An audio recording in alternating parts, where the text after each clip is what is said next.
الحمد للہ نحمده ونستعینه ونستغفره ونؤمن به ونتوکل علیہ ونعوذ باللہ من شرور انفسنا ومن سیئات اعمالنا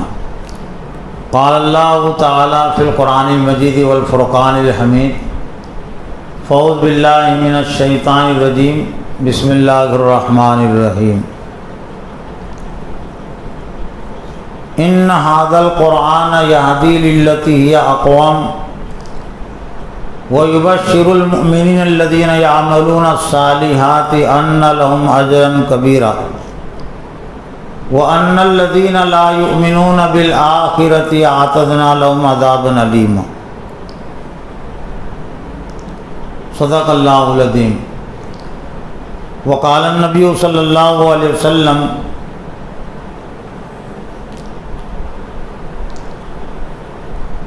من یرید اللہ بخیر یفقہ فی الدین وانما انا قاسم واللہ یؤتی وقال ایضا ان اللہ یرفع بہذا الکتاب اقواما ویضع به آخرین او کما قال علیہ الصلوۃ والسلام۔ معزز و محترم اساتذہ اکرام اور مہمانان خصوصی مدعوین حضرات، آج کا یہ مختصر سا جلسہ اس حیثیت سے خصوصیت کا حامل ہے کہ اس میں ایک دارالعلوم اشاعۃ القرآن کے طالب علم کے حفظ کی تکمیل ہو رہی ہے۔ چند سال پہلے انہوں نے حفظ کا آغاز کیا تھا اور آج حفظ ان کا مکمل ہوا ہے۔ تو حفظ کی تکمیل بھی ایک بڑی نعمت ہے اور ایک طرح سے اس نعمت سے اور اس وحی سے اس کا تعلق جڑ جاتا ہے جو حضرت صلی اللہ علیہ وسلم پر میدان عرفات میں نازل ہوئی تھی، اور وہ تھی نزول کی تکمیل، قرآن مجید کے نزول کی تکمیل۔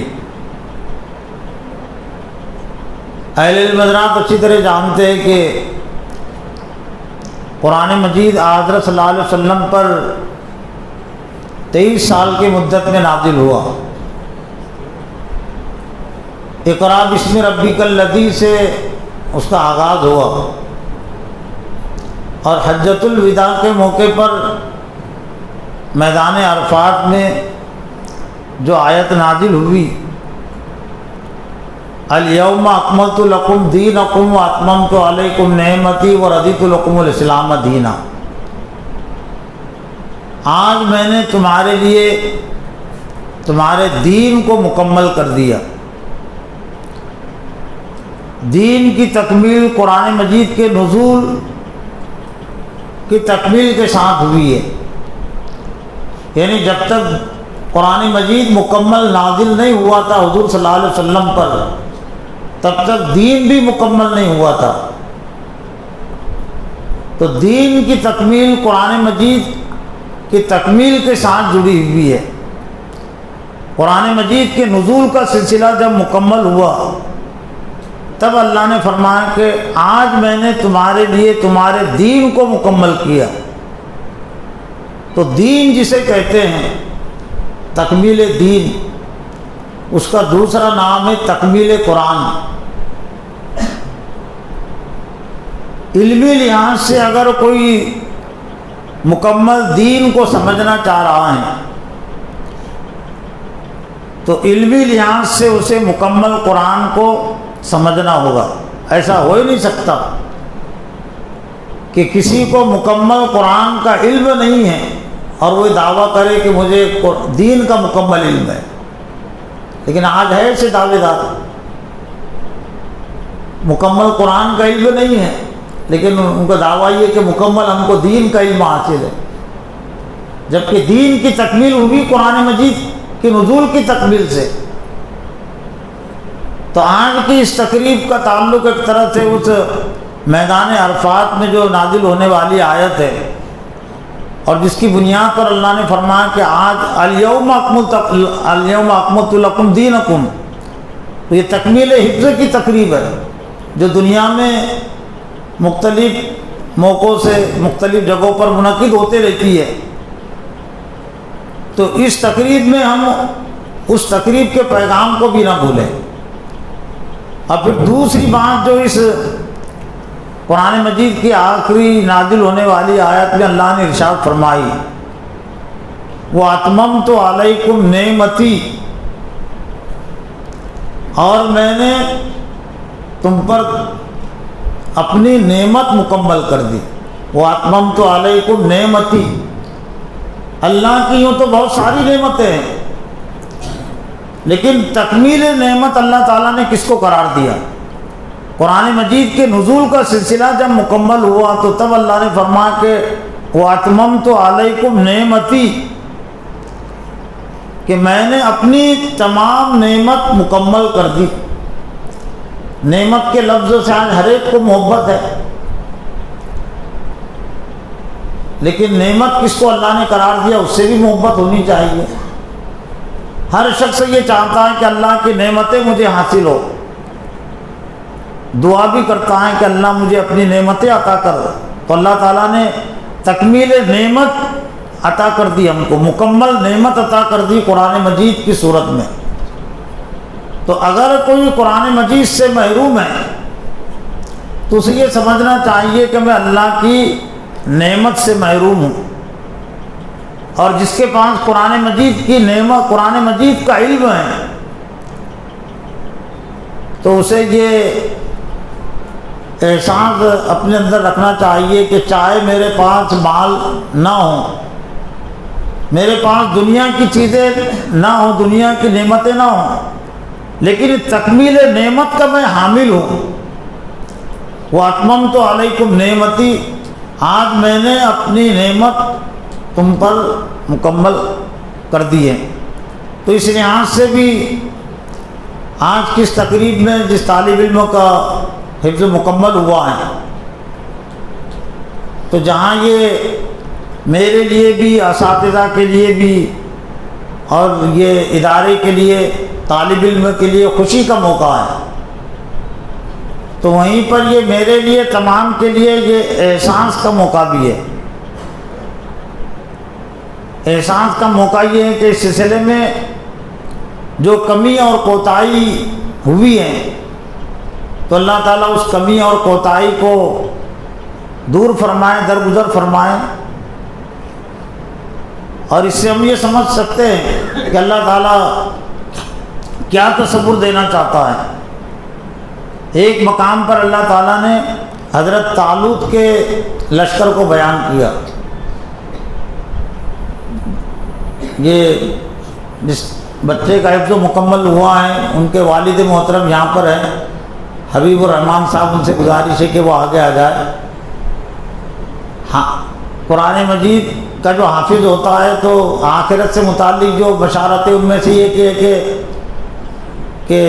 جو چونکہ ذریعہ بنتے والدین، تو ان کو ایک تاج پہنایا جائے گا۔ تو یہاں تاج تو ہم نہیں پہنا سکتے ہیں، لیکن ایک خصوصی جگہ پر تو بٹھا سکتے ہیں، تو ان سے گزارش ہے کہ وہ سامنے آ جائے۔ اور ایک معزز اپنے سیف الدین صاحب اور آپ دونوں حضرات بھی، آپ بھی خصوصی مہمان ہیں، آپ بھی آ گئے ہیں۔ ہے کیا کرتے ہیں؟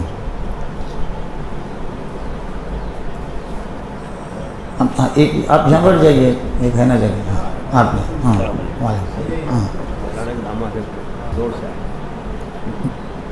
ہمارے مربی مولانا اشفاق رحمانی صاحب جو یہاں پوسد میں کئی عرصہ رہ چکے ہیں، ان کے بڑے داماد ہیں یہ، جو اتفاق سے پوسد میں آئے تھے، اور اس میں ہمارے لیے بھی سعادت کی بات ہے، آپ کے لیے بھی، کہ ان کی بھی یہاں پر حاضری ہو گئی ہے۔ تو یہ تقریب، اور ویسے یہ تقریب کوئی نئی تقریب نہیں ہے،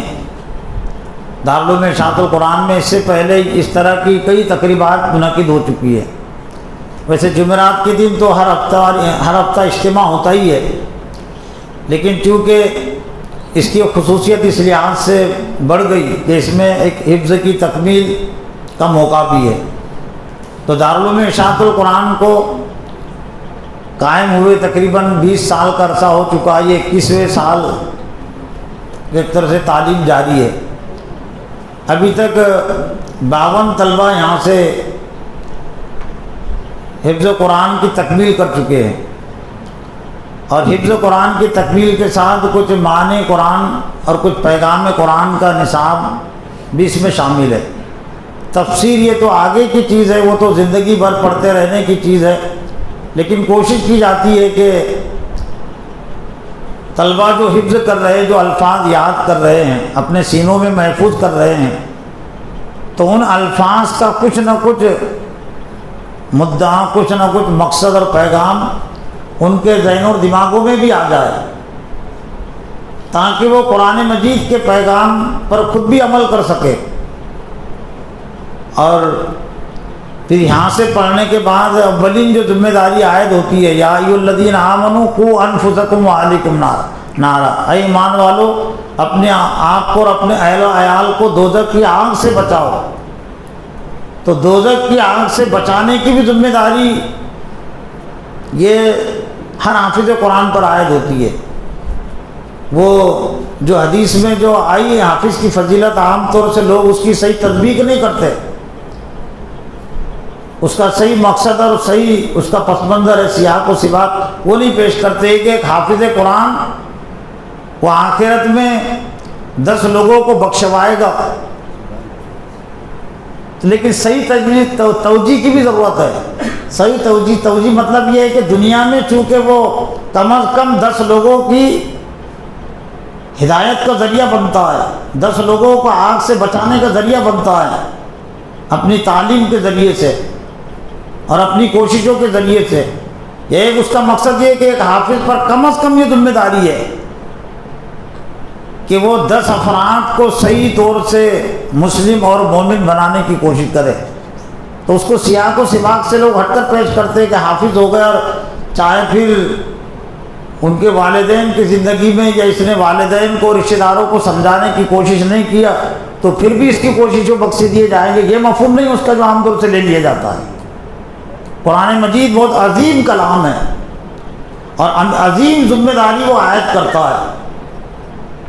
ایسا ہو ہی نہیں سکتا کہ حافظ قرآن ہو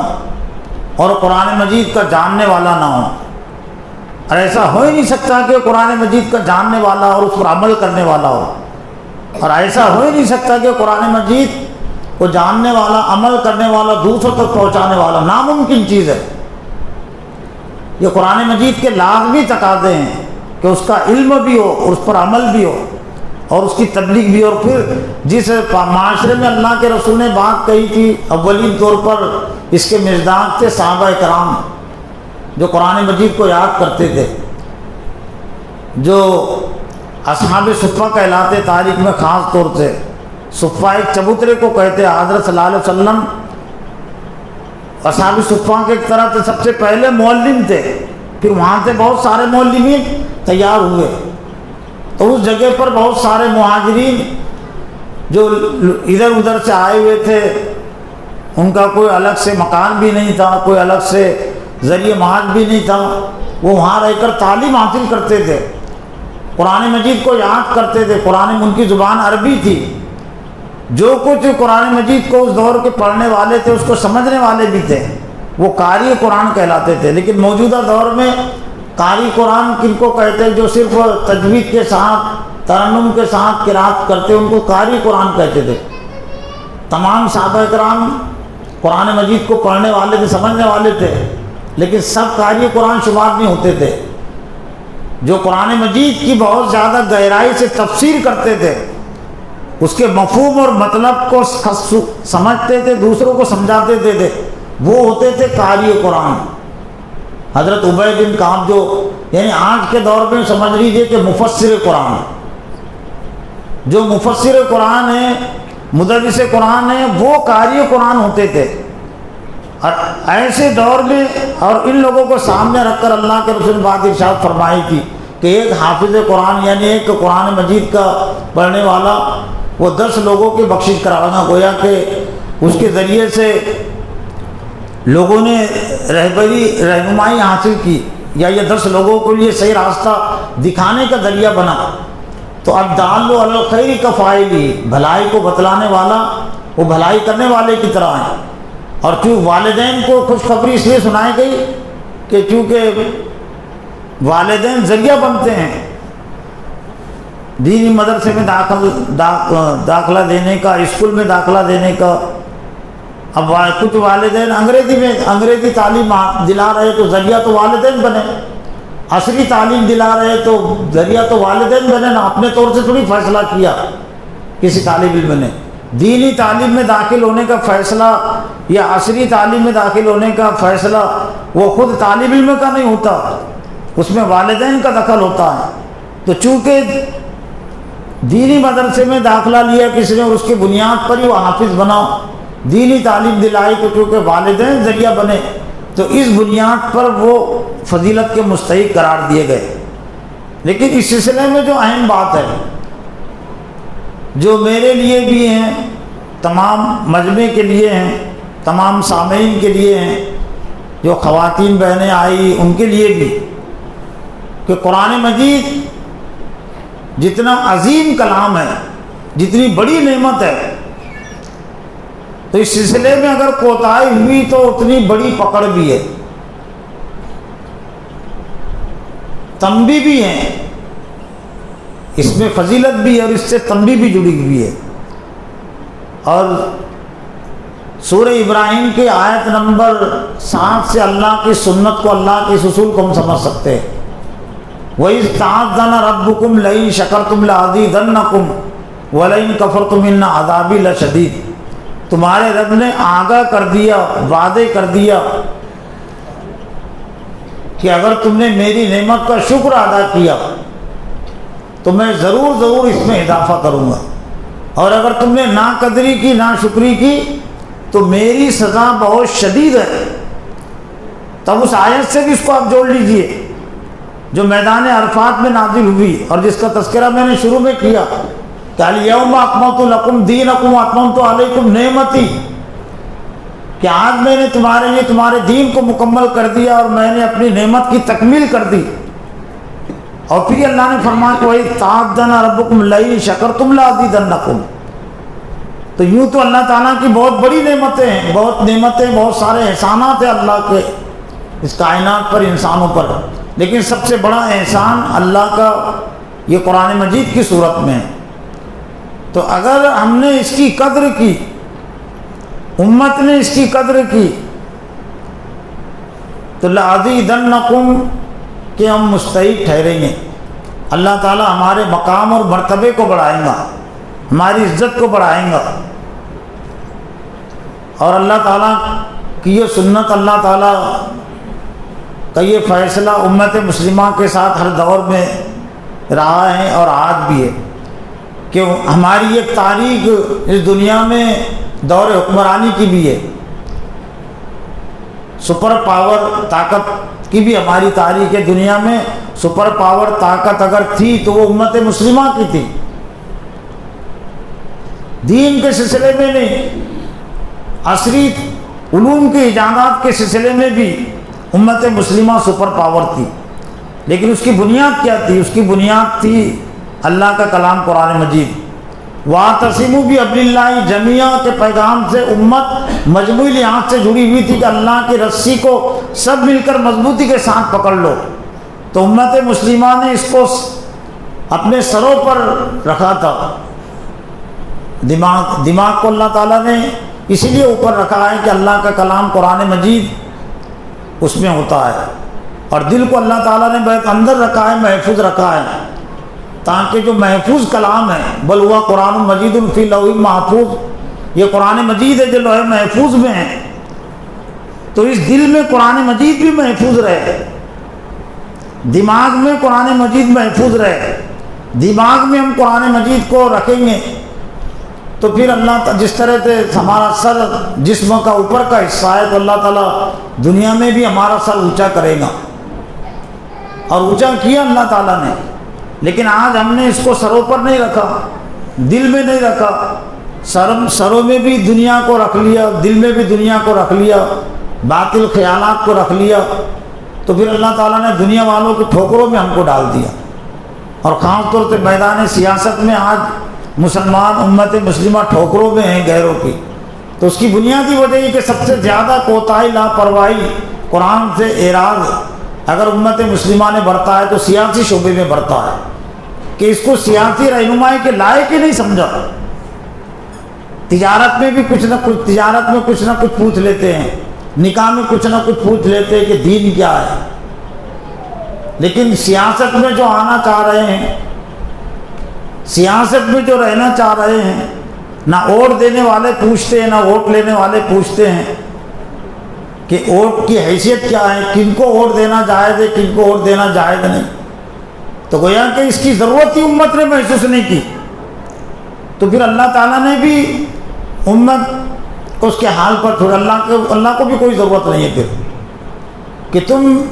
مجھ سے بے نیاز ہو کر زندگی گزارنا چاہتے ہو، مجھ سے بے نیاز ہو کر تم سیاسی ترقی حاصل کرنا چاہتے ہو،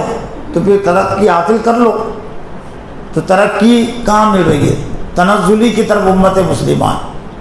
تو اس سلسلے میں ایک اہم بات یہ ہے کہ قرآن مجید جو نازل ہوا ہے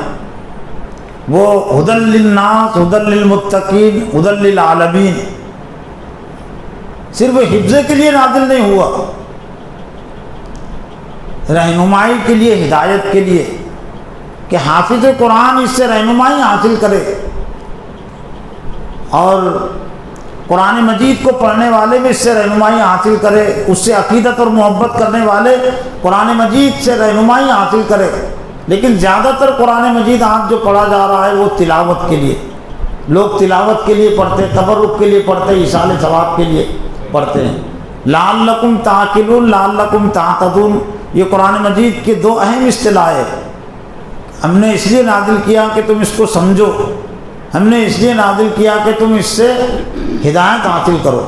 اور دعائیں ختم القرآن جو ہر قرآن مجید کے آخر میں لکھی ہوئی ہے وہ اسی لیے ہے کہ دعائیں ختم القرآن ایک طرح سے قرآن کی تحریک اور دعوت سے جوڑنے والی دعا ہے، وہ صرف دعا نہیں، وہ تحریک ہے، وہ نصاب ہے۔ قرآن مجید کی تحریک اور قرآن مجید کی دعوت سے جوڑنے کا نصاب ہے دعائیں ختم القرآن، جو مستند کتابوں سے لی ہوئی اور ہر مقطع فکر کے قرآن مجید میں موجود ہے، متفق علیہ دعائیں، کسی کا اس میں اختلاف نہیں ہے۔ علوم الدین امام غزالی رحمۃ اللہ علیہ کی جو کتاب ہے اس سے بھی وہ محفوظ ہے۔ تو اس میں بنیادی طور سے 10 اہم باتیں، 10 اہم تقاضے ہیں، اور جہاں پر بھی حفظ کی تکمیل کی تقریب ہوتی ہے تو میں اپنے آپ کو اور جو حفظ مکمل کر رہا ہے اسے بھی اور سامعین کو متوجہ کرنے کی کوشش کرتا ہوں۔ تو اب میں سرسری طور سے آخر میں وہ دعائیں ختم القرآن کا جو مفہوم اور خلاصہ ہے مختصر وقت میں خود سب سے پہلے اپنے آپ پر، پھر سامعین کے سامنے اس کو پیش کر رہا ہوں۔ خواتین اور بہنیں اور بچے بھی یہاں ہے وہ بھی سنیں۔ اللہم آنس وحشتی فی قبری، آخر میں جب یہ تلاوت ہوگی تو بعد میں وہ دعا بھی پڑھائی جائے گی حافظ صاحب کے ذریعے سے، لیکن چونکہ ترتیب یہ چونکہ ذرا بعد میں آئے خصوصی مہمان اس لیے اس میں ترمیم ہوئی ہے،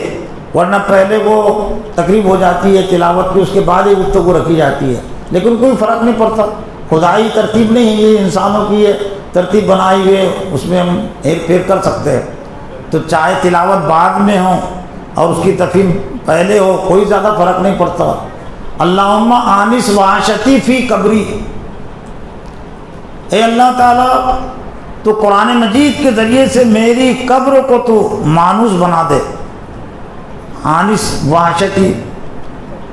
وحشت جو قبر کی دہشت ہوتی ہے تو اس میں انسیت پیدا کر دے۔ تو جو قبر کی جو زندگی ہے وہ جو ہمارے لیے چین و سکون کا ذریعہ بننے والی ہے وہ قرآن مجید کے ذریعے سے. قرآن مجید کی فکر و اس کا عمل ہماری زندگی میں ہوگا تو قبر بھی ہمارے لیے چین و سکون کا ذریعہ ہوگا. وعاشتی فی قبری وجعلہ لی، اس کو دونوں انداز سے پڑھ سکتے ہیں، متکلم واحد کے انداز سے بھی اور جمع کے انداز سے بھی. وجعلہ لنا اماما و نورا و ہدی و رحمہ. پہلی چیز تو ہو گئی، پہلا تقاضا کہ ایک قرآن مجید کا پڑھنے والا، یاد کرنے والا اللہ سے دعا کر رہا ہے کہ میری قبر کو تو قرآن مجید کے ذریعے سے پرسکون بنا دے. لیکن ظاہر بات ہے قرآن قبر پرسکون زندگی ہماری اس وقت بنے گی قرآن کے ذریعے سے جبکہ دنیا کی زندگی ہم نے قرآن کی رہنمائی میں پرسکون بنائی ہوگی. قرآن کی رہنمائی میں ہم نے زندگی میں چین و سکون سمجھا ہوگا، تب ہمارے لیے چین و سکون کا ذریعہ بنے گا. لیکن آج بہت سارے لوگ قرآن مجید کی رہنمائی کو زحمت سمجھتے ہیں، بوجھ سمجھتے ہیں کہ دنیا کی ہماری ترقی رک جائے گی. تو قرآن مجید کو چھوڑ کر دنیا میں چین و سکون جو حاصل کرنا چاہتے ہیں تو قرآن مجید آخرت میں قبر میں ان کے لیے کبھی چین و سکون کا ذریعہ نہیں بنے گا. جو اس دنیا میں چین و قرآن مجید کے رہنمائی میں چین و سکون چاہتے تو انہی کے لیے بنے گا. جو پھر بعد کے جو الفاظ ہے اللہ تعالیٰ وَجْعَلْهُ لَنَا إِمَامًا وَنُورًا، اے اللہ تو ہمارے لیے اس کو ہمارا امام بنا دے. امام کہتے پیشوا کو جو سامنے رہے، تو اصل امام اور سب سے بڑا امام وہ اللہ کا کلام قرآن مجید ہے. امام حنیفہ کو جو امام اعظم کہتے ہیں فقہ کی کتابوں میں، وہ چار جو امام ہیں، امام شافعی، امام احمد بن حنبل، امام مالک، امام شافعی، تو ان کی نسبت میں جو فرق ہے تو اس کو واضح کرنے کے لیے ان کو امام اعظم کہتے ہیں. ورنہ اصل امام اعظم وہ تو اللہ کا کلام قرآن مجید ہے، صحیح امام ہے، بڑا امام. اور یہ خود امام حنیفہ، امام شافعی جو چار امام بنے ہیں وہ قرآن مجید کو امام بنانے کے بعد امام بنے ہیں. تو امت میں ابھی یہ خیال بھی پیدا کرنے کی ضرورت ہے کہ سب سے بڑا امام اللہ کا کلام قرآن مجید ہے، اور باقی جتنے امام ہیں وہ چھوٹے امام ہیں. اور اس قرآن مجید کی امامت کی طرف پہلے آنے کی ضرورت ہے. تو پھر امام شافعی، امام احمد بن حنبل، امام ابو حنیفہ ہیں، ان کی امامت کو ہم سمجھ سکتے ہیں. لیکن جو قرآن مجید کی امامت کو نظر انداز کر دے اور ان کی امامت کے ذریعے سے دین میں آنا چاہیں تو وہ دین کو نہیں سمجھ سکتے پورے طور سے. وَجْعَلْهُ لَنَا إِمَامًا وَنُورًا، نور کہتے روشنی کو، اجالے کو، کہ ہم قرآن مجید میں کیا حلال ہے کیا حرام ہے اس کو ہم سمجھیں اور جانیں. اور وہ ہدی، ہدایت کا ذریعہ اور رحمت کا ذریعہ. اللہم ذکرنی منہ ما نسیت، اے اللہ تعالیٰ تو مجھے یاد دلا دیں جو کچھ میں بھول گیا. لیکن یہ احتساب کی بات ہے، اس میں موجودہ دور کے ناظرہ خلق کے لیے جو سمجھ کر نہیں پڑتے ان کے لیے اس میں بہت احتساب کی بات ہے کہ جب شروع میں کیا تھا تب بھی تو ناواقف بھی تھا نا، وہ تب بھی بھلا ہوا ہی تھا، آخر میں بھلا ہوا ہے لیکن اس کو احساس نہیں ہے. جبکہ یہ جو دعا ہیں جو عربوں کے لیے بھی ہے نا، یہ یعنی سورہ بقرہ میں آپ نے کیا باتیں سمجھی تھی تو ہو سکتا ہے آخر میں وہ باتیں یاد نہ رہے، ہوتا ہے نا ایسا. تو اللہم ذکرنی منہ ما نسیت، یعنی پڑھتے ہوئے جو باتیں مجھ کو یاد تھی، ذہن میں تھی لیکن اب وہ میں بھول گیا، ذہن سے نکل گئی، تو اس کو تو یاد دلا دے. لیکن یہاں تو پڑھتے ہوئے بھی یاد نہیں تھے نا اس کو، تو یہ تو بہت ہی احتساب کی چیز ہے. تو یہ کیفیت کو بھی ہم دور کریں. تو یہ دعا کے ذریعے سے بات واضح ہوتی ہے کہ جب آدمی ہم قرآن مجید کو ہم تلاوت کرے تو اس کو سمجھنے کی بھی کوشش کرے، اس کے احکام کو معلوم کرنے کی کوشش کرے. اللہم ذکرنی منہ ما نسیت وعلمنی منہ ما جہلت، اور مجھ کو علم دے دے جس کی طرف سے میں ابھی جاہل ہوں. تبھی تو زیادہ تر جاہل ہی ہے. قرآن مجید کی سورہ بقرہ تھے، سورہ آل عمران میں کیا احکام ہے، سورہ توبہ میں کیا احکام ہے، سورہ بنی اسرائیل میں کیا پیغام ہے، کیا واقعات ہے. تو خود قرآن مجید کو پڑھنے والے بہت سارے حافظ وہ جاہل ہے، ابھی لا علم کے معنی میں یہاں کہا گیا وَعَلِّمْنِي مِنْهُ مَا جَهِلْتُ، تو گویا کہ یہ دعائیں ختم القرآن یہ تفہیم قرآن کی تحریک بھی ہے کہ ہم قرآن کو سمجھے، تعمیل قرآن کی تحریک بھی ہے، ہم قرآن مجید پر عمل کریں، تبلیغ قرآن کی تحریک بھی ہے کہ ہم قرآن مجید کی تبلیغ کریں، اور تنفیذ قرآن مجید کی تحریک بھی ہے۔ تنفیذ کہتے ہیں نافذ کرنا، اور یہ سب تقاضے قرآن مجید کے، قرآن مجید کا علم حاصل کرنا، اس پر عمل کرنا، اس کی دعوت دینا اور اس کے نظام کو دنیا میں غالب کرنا۔ پھر آگے جو بات اللہ کے رسول نے یہ جو دعائیں ختم القرآن میں ہیں اور اس کا دوسری حدیث سے بھی اس کا ثبوت ملتا ہے کہ وَارْزُقْنِي تِلَاوَتَهُ آنَاءَ اللَّيْلِ وَآنَاءَ النَّهَارِ، اور مجھ کو رزق عطا کر اس کی تلاوت کا ہر صبح اور شام۔ رزق عطا کر یعنی طاقت اور قوت۔ رزق کا ایک مفہوم